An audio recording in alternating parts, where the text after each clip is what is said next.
Hello बच्चों, आज class 10 का एपी मतलब अर्थमेटिक प्रोग्रेशन। अर्थमेटिक प्रोग्रेशन मतलब समांतर श्रेणी, और इसका जो एमसीक्यू है आज मैं इस क्लास में आप सीखोगे। एमसीक्यू को बनाने का तरीका, और कहीं पर शॉर्टकट भी है और बहुत जगह आपका लेंथी भी करना पड़ेगा। जहाँ तक मैं कोशिश करूँगा आपको एमसीक्यू को शॉर्टकट प्रोसेस बताने के लिए। ठीक है, तो आते हैं क्वेश्चन नंबर फर्स्ट में देखते क्या है कि आपका 3 टर्म्स दे रखा है। 3 टर्म्स, वो भी कॉन्सिक्यूटिव, लगातार 3 लगातार कोई पद है, टर्म्स है, और तब पूछ रहा कि पी की वैल्यू इसमें से क्या होगा। ठीक है, रूल तो अकॉर्डिंग कहता है कि जब भी हमारा कोई 3 कॉन्सिक्यूटिव टर्म्स जो है एपी में तभी होगा जब उनके बीच का कॉमन डिफरेंस इक्वल होगा। तो रूल के अकॉर्डिंग जब देखते हैं कि second term minus first term मतलब 13 माइनस 2p प्लस 1, ठीक है, equal to third term minus second term 5p minus 3 और माइनस का 13। यहाँ पे मैंने माइनस लिया इसलिए क्योंकि ये प्लस था। ठीक है ना, यह आपका बाइनोमियल था, 2 टर्म्स था। तो 2 टर्म्स जब रहता है, 3 टर्म्स जब रहता है तो माइनस को इनको हम लोग क्या करते हैं, ब्रैकेट लेते हैं, जिससे कि अगर ये माइनस अगर आप ब्रेक करोगे, हटाओगे, तो 13 माइनस में 2p माइनस का 1 होगा equal to 5p minus 3 minus 13, ये होगा। ठीक है, अब इसको क्या करना है कि इस तरीका समझ में आपको आ गया, और इसको अगर सोल्व कर देते हैं तो फिर आपका बन जाता है। तो कहने का मतलब क्या है कि 5p को इधर आप ले आओ तो माइनस 2p हो गया, minus 5p equal to minus 13 और 3 और 13 कितना हो गया, माइनस 16 हो गया, और 13 में से 1 गया, 12 को इधर भेज दो तो माइनस 12 हो गया। तो ये आपका माइनस का कितना आ रहा, 5p और 2 कितना 7p आ गया, और ये कितना आ रहा, माइनस का 28 आ रहा। तो ये मुझे माइनस माइनस कैंसिल हो गया, तो p की वैल्यू 28 अपॉन में 7 और तब आपकी 4 हो गया। तो ऑप्शन हमारा 4 होगा। ठीक है, तो ये हमें ऑप्शन दे रखा था, 3 4 5 6 था, ऑप्शन था। तो इस तरह से अगर जब भी कोई भी ऐसा क्वेश्चन आता है तो फिर हमें क्या करता है, D1 इक्वल टू D2 जानते हैं कि कॉमन डिफरेंस हमारे से इक्वल होता है। तो इसका D और इसका D दोनों को निकाल करके फिर वेरिएबल जो हमारा है P या X Y जो भी जाएगा उसकी वैल्यू आप निकाल लोगे। तो ये क्वेश्चन नंबर 1। ठीक है ना, चलते हैं क्वेश्चन नंबर 2 की तरफ। क्वेश्चन 2 जो है आपका क्वेश्चन फर्स्ट की तरह है, लेकिन आपका बहुत बार चूँकि फ्रैक्शन दे रखा है तो फ्रैक्शन देख करके बहुत सारे बच्चे डर जाते हैं कि फ्रैक्शन बनेगा कैसे बनेगा। तो इसीलिए मैंने आपका ऐसा क्वेश्चन चूज किया था। ठीक है ना, इसमें भी वही करना है जो कि हमने फर्स्ट में किया था। क्वेश्चन डी निकालना है, इसके भी डी निकालना है। तो आपका जब first second term minus first term करते हैं, a माइनस का 4/5 इक्वल टू 2 माइनस का a, बहुत ईजी है। ये माइनस में है, ये प्लस में, इसको इधर ले आओ तो a और प्लस a हो गया, 2 ये माइनस में इधर जाएगा तो प्लस होगा, 4/5 हो गया, ये 2a हो गया, 5 2 जा 10, 10 प्लस 4 कितना हो गया, 14/5 आ गया। और जब a इक्वल टू 14/5 और नीचे ये डिवाइड होगा तो 2 से कट के 7 आएगा, तो 7/5। तो 7/5 कौन सा, ये। तो इस तरह से 7/5। तो फ्रैक्शन हो या आपका होल नंबर हो, इससे कोई मतलब नहीं होता। ठीक है ना, आपको बस प्रोसेस देखना है, मेथड देखना, फ्रैक्शन का प्लस माइनस करना आना चाहिए, अदरवाइज नहीं हो सकता है। ठीक है ना, चलते हैं कुछ हट करके इस क्वेश्चन देखते हैं। आपका क्वेश्चन नंबर 3 आते हैं क्वेश्चन नंबर 3 की ओर। क्वेश्चन नंबर 3 देखिए, द नंबर्स -11 -7 -3 1 5, ये आपका इंक्रीजिंग ऑर्डर में जा रहा है। ठीक है ना, और अब ये एपी में होगा जिसका कि कॉमन डिफरेंस -3 होगा, एपी में होगा तो डी आपका -4 होगा, एपी में होगा D4 होगा कि नॉट इन एपी होगा। जब ऐसा क्वेश्चन जब आता है तो हमें क्या करना पड़ता है, हमें निकालना पड़ता है D1 D2 से। ठीक है ना, अगर अपने एपी में शो करना है तो सबसे पहले तो ये दिखाना होगा कि इसके बीच का जो डिफरेंस है, इसके बीच का जो डिफरेंस है, इसके बीच का जो डिफरेंस है, ये सारे सेम होने चाहिए। ठीक है ना, यहाँ तो क्लियर आपका आ रहा है कि 5 - 1 कितना हो गया, 4 हो गया, लेकिन इन सब के बीच में भी देखना है 4 आ रहा है कि नहीं। तो इसके लिए आपको देखो -7 किया मैंने, लाइट कर रहा हूँ मैं, -7 -11, तो -7 अब प्लस 11 हो गया, कितना हो गया, 4 हो गया। ये हमारा D1 है। D2 की बात करते हैं तो -3 -7 प्लस 7 इक्वल टू 4 आ गया, यहाँ भी 4 आ गया, ये D2 है। और यहाँ आप देख ही रहे हो, इसका मतलब ये तो AP तो है लेकिन कॉमन डिफरेंस करता है 4 है। अब 4 कहाँ दिखाई पड़ रहा है, ये तो ये हमारा C हो गया। ठीक है, एक्चुअली क्या है ना कि आपका MCQ में आपको कम से कम टाइम लेना होगा, और जब भी आप बताओ कि उसके 20 के 20 मार्क्स आपको मिलेंगे। और कम कैसे लेंगे, तो कुछ ट्रिक से लेंगे, कुछ फास्ट करेंगे, कुछ स्पीड से, है ना। तो कैलकुलेशन जो इस तरह से हम लोग करते हैं फास्ट से ना, तो उसी से आपको समझ में आएगा। तो यहाँ पर मैंने आपको बता दिया D1 की वैल्यू आप माइनस यहाँ दे रखी थी, तो क्योंकि वो फॉर्मूला का था A2 माइनस A1 होता है, तो A2 भी यहाँ -7 लिख दिया, A1 यहाँ कर दिया, लेकिन चूंकि इसमें भी माइनस था इसलिए मैंने ब्रैकेट में लिया, माइनस माइनस प्लस हो गया, 11 से 7 गया 4 हो गया आपका। इस तरह से आपका D1 D2 D3 D4 ऐसे निकाल दें। तो जब सारे 4 आ रहे हैं, इसका मतलब AP तो है, लेकिन कॉमन डिफरेंस कितना है, 4 है। ठीक है, चलिए इसके बाद आते हैं क्वेश्चन नंबर 4 की तरफ। आइए क्वेश्चन नंबर 4। क्वेश्चन नंबर 4 में क्या देख रहे हैं आप? क्वेश्चन नंबर 4 में बता रहा है कि the 30 term of the AP this one is this. ठीक है ना। अब इसमें से कौन सा ऑप्शन आपका सही होगा अगर 30 टर्म निकालेंगे? तो 30 टर्म का मतलब आपको पूरा का पूरा formula AN = A + n - 1 × D नहीं लिखना है। आपको समझना है कि 30 टर्म, देखिए इससे पहले आप यहाँ पर A निकाल लो कि कितने हमारे 10 हो गया हमारे, ठीक है ना। और D कितने हो गए 7 माइनस का 10 = -3 हो गया। सबसे पहले A और D निकालना होगा। और 30 टर्म का मतलब होता है A प्लस में 29D, 1D कम हो जाता है, A प्लस में 29D। अब A की वैल्यू 10 है, 10 पुट करो, प्लस 29 मल्टीप्लाई -3 दिया हुआ है, 10 प्लस माइनस माइनस हो गया, 29 3 कितना हो गया 87। और जब इसको माइनस करो तो -77, तो -77 कहाँ दे रखा है ये, तो ऑप्शन हो गया D। इस तरह से तो क्वेश्चन को आप स्पीड से करेंगे, थोड़ा कैलकुलेशन स्पीड करेंगे, जब कि मतलब कि आपका बनेगा। चलिए अब आते हैं क्वेश्चन नंबर 5। आइए क्वेश्चन नंबर 5।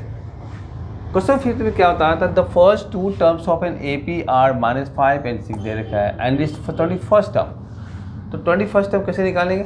तो 21st टर्म का मतलब होता है A प्लस में 20D, A प्लस में 20D। अब इसमें A और D गिवन आपका वेरिएबल दे रखी है। A हमारा कितना दिया, फर्स्ट टर्म -5 दिया, -5 देखो प्लस 20 मल्टीप्लाई D निकालने के लिए दिस माइनस दिस करेंगे, 6 माइनस -5, तो 6 + 5 मतलब कि 11 हो गया। तो यहाँ पर 11 ला दिया, -5 प्लस में 11 2 22, और जब इसको माइनस करेंगे तो आपका कितना आएगा 215 प्लस का, तो प्लस का 215 कहाँ D। इस तरह से तो AP का जितनी भी आपका MCQ आएंगे इस टाइप के आएंगे, ठीक है ना। और आप इस तरह से बनाएंगे, कम से कम आपका इसके मार्क्स आपके जुड़ेंगे। ठीक है, नेक्स्ट क्वेश्चन आते हैं क्वेश्चन नंबर 6 की तरफ। क्वेश्चन नंबर 6 आपको जो AP दिया हुआ आराम से देख लेंगे। AP क्या दिया हुआ आपसे पूछा जाएगा विच टर्म, मतलब कि N की वैल्यू निकालना है, ठीक है ना। अगर आप अगर MCQ को फास्ट करना चाहते हैं तो कुछ आपको फॉर्मूले लर्न करने पड़ेंगे, ठीक है ना। जैसे कि आप ये फॉर्मूले जानते हो कि AN = A प्लस में n - 1 × D जानते हो आप। लेकिन जब n = बात करते हैं तो AN - A/में D और +1 ये करना होगा। अगर ये आपने कर लिया, अगर दिमाग में बैठ गया, फॉर्मूले आ गए, तो फिर आपका ये MCQ आपके तुरंत बन जाएगा। अब AN है आपका, देखो कितना AN कितना दिया 0 माइनस का A कितना दिया 72, बहुत बढ़िया। D कितना दिया निकालना पड़ेगा, 63 - 72 कर दो, तो माइनस का 12 से 3 गया 9 -9 प्लस का 1, तो 0 तो कुछ वैल्यू होती है ना, माइनस माइनस कैंसिल हो गया, 9 8 जा, और 8 + 1 = 9 आपका ये वाले सेकंड ऑप्शन, 8 + 1 = 9, तो 9 टर्म हो गया आपका। ठीक है, तो ये फॉर्मूले आपको ध्यान रखना पड़ेगा। ये जो फॉर्मूले हमने अभी निकाला है, इस फॉर्मूले को इसी से निकाला है, ठीक है। इसको इधर कर दिया, माइनस में हो गया, ये मल्टीप्लाई डिवाइड हो गया, और ये माइनस का तो प्लस हो गया। तो फॉर्मूले इसी से निकलेंगे, तो फास्ट करेंगे तो फिर फास्ट बनेगा, ठीक है। तो आते हैं क्वेश्चन नंबर 7 की तरफ। आइए क्वेश्चन नंबर 7। क्वेश्चन नंबर 7 में आपको बताना चाह रहा है ये कि what is the common difference, निकालना क्या कॉमन डिफरेंस, D निकालना, इन विच T18 - T14 = 32, और ऑप्शन आपके पास सामने लिखा हुआ है, ठीक है ना। T18 और T14, ठीक है। जब AN का फॉर्मूला A + n - 1 × D होता है, तो TN भी वही होता है, ठीक है ना। TN AN सब सेम है। अगर T18 लिख रखा है, इसका मतलब A प्लस में 17D है, माइनस का A प्लस में 13D है, और 32 ब्रैकेट जब खोलोगे आप तो A प्लस में 17D - A माइनस में 13D = 32, ए तो कैंसिल हो गया, 70 में से 13 जाएगा तो 4D आएगा, और उसके बाद D इक्वल टू 32/4 मतलब कि 8। तो D की वैल्यू आपका फर्स्ट वन 8 आएगा। ठीक है, D इक्वल टू कितना हो गया 8। एकदम सिंपल। जब भी अगर इस तरह से आपका 2 टर्म से ज़्यादा, 2 टर्म्स या 2 टर्म्स से ज़्यादा रहे हो तो उसको प्लीज़ आप क्या करोगे, ब्रैकेट बोलोगे। ठीक है ना, क्योंकि जब इसका जो माइनस जब दिया है, ठीक है ना, तो मैंने यहाँ पर क्या किया, आपका माइनस तो दे रखी थी। अगर डाइट करने से क्या होता फिर मिस्टेक होता है, तो माइनर मिस्टेक बन जाता है मेजर मिस्टेक, और 1 नंबर आपको चला जाएगा, और अगर प्लस टाइम भी बर्बाद होगा आपका, तो इस बात को ध्यान दीजिएगा। ठीक है, चलिए इसके बाद क्वेश्चन नंबर 8। क्वेश्चन नंबर 8 से मुलाकात करते हैं। क्वेश्चन नंबर 8 में आपको क्या बताना था कि हर क्वेश्चन से आप परिचित होंगे। अगर हर इंसान से आप, जितने इंसान से आप परिचित होते हैं वो आपका अपना होता है, तो हर क्वेश्चन से अगर परिचित होते हैं तो उस तरह के कैटेगरी का जो क्वेश्चन है वो आपका अपना है। इसलिए जितने आप प्रैक्टिस करेंगे उतना ही आपका फ़ायदा ही फ़ायदा है। ऐसे भी तो आपका कहावत भी तो है कि आपका practice makes a man perfect. ठीक है, तो प्रैक्टिस करना है। तो अब देखना है कि आप 7 टाइम्स द 7 टर्म, कुछ है नहीं है, 7 times the 7th term. 7 times मतलब 7 से मल्टीप्लाई करो, 7 टर्म मतलब कि A + 6D, इसको ब्रैकेट ले लेंगे, equal to 11 times the 11 term, A plus में 10D। यही तो दिया। आपसे 18 टर्म पूछ रहा है। ठीक है ना, चलो पहले इसके बात करते क्या कहना चाहता है ये हो गया 7A प्लस में 7 6 जा 42D, और ये हो गया 11A और 11 10 जा 110D। इन सबको उधर भेज दो, तो 11A minus 7A plus 110D minus में 42D इक्वल टू 0 हो गया। जब 11 से 7 जाएगा तो 4A आएगा, और 110 में से 42 जाएगा तो 10 से 2 गया 8, और 10 से 4 गया 6D इक्वल टू 0। ठीक है, 10 में से 2 गया 8, और 10 में से आपका 4 जाएगा 6। यहाँ से कॉमन निकल रहा है आपका सिर्फ 4, तो 4 निकाल लो, A प्लस में कितना हो जाएगा 17D। ठीक है, इक्वल टू 0, और A plus 17D equal to 0/4 equal to 0, और यही है आपका 18 टर्म। तो 18 टर्म इक्वल टू 0। ऑप्शन कौन हो गया, D, 0 हो गया। तो ऐसे निकालते हैं। अब इसके लिए अगर वैल्यू आप पुट करना चाहोगे तो टाइम लग जाता है, इसलिए आप इसको सॉल्व कर ही दो। ठीक है ना, ऐसे वैल्यू को पुट करके भी बनाते हैं हम लोग, लेकिन क्या इसमें टाइम भी लगेगा, कैलकुलेशन करना पड़ेगा, लेंदी मल्टीप्लाई करना पड़ेगा, इसे मैंने इसको डाइट कर दिया। ठीक है, आते हैं क्वेश्चन नंबर 9 पे। क्वेश्चन नंबर 9 कुछ अल्टर टाइप का लग रहा है। ठीक है ना, और लेकिन उतना हार्ड नहीं है। ठीक है तो अल्टर लेकिन हार्ड नहीं है। अब यहाँ पर क्या है कि इफ़ 4, x1, x2, x3 और 20 आर 8, ये AP में है। इसका मतलब इसका कॉमन डिफरेंस इक्वल होगा। ठीक है, तो इसका x3 निकालना है, x3। अब x3 निकालने के लिए क्या करना पड़ेगा, सबसे पहले तो आपका ये जो दिया हुआ A दे दिया आपका 4, फर्स्ट टर्म कितना दिया हुआ 4A।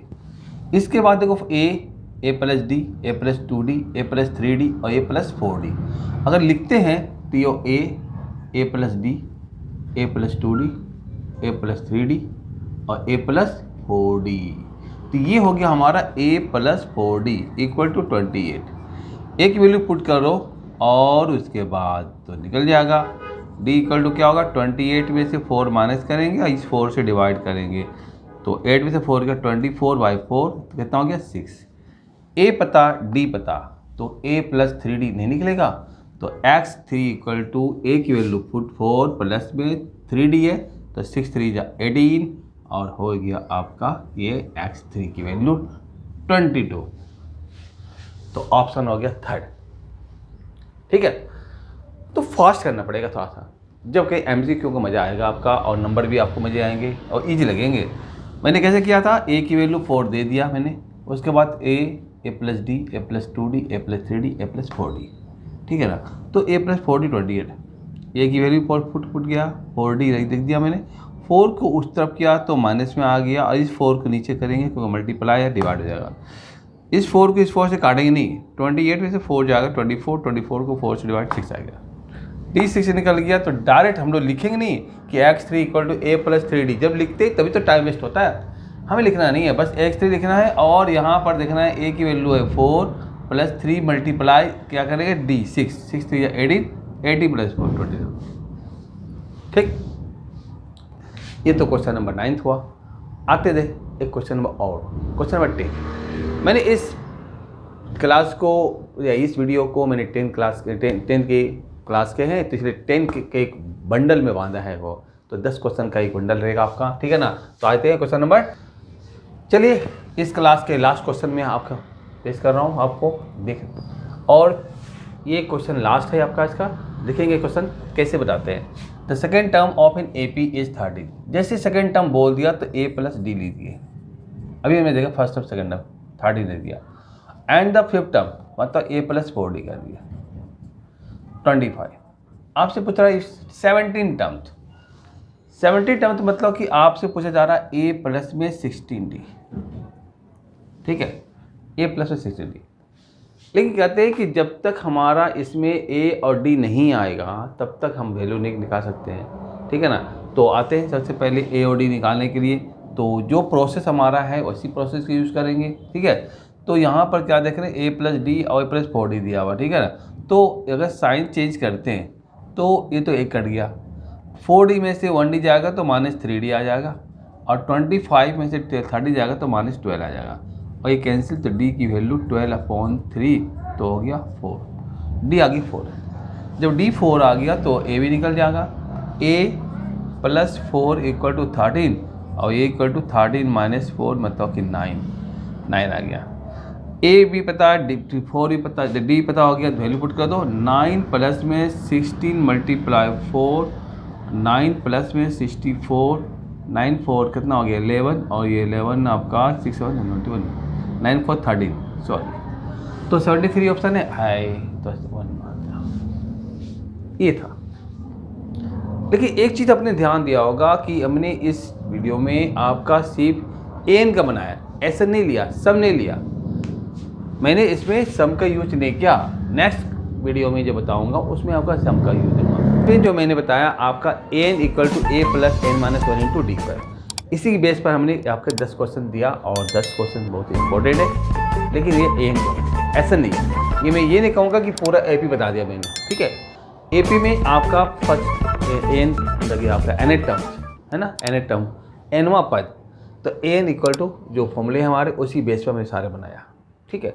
नेक्स्ट क्लास में आप देखेंगे SN के बेस पर हमारा कुछ क्वेश्चन होंगे, तब तक के लिए थैंक यू।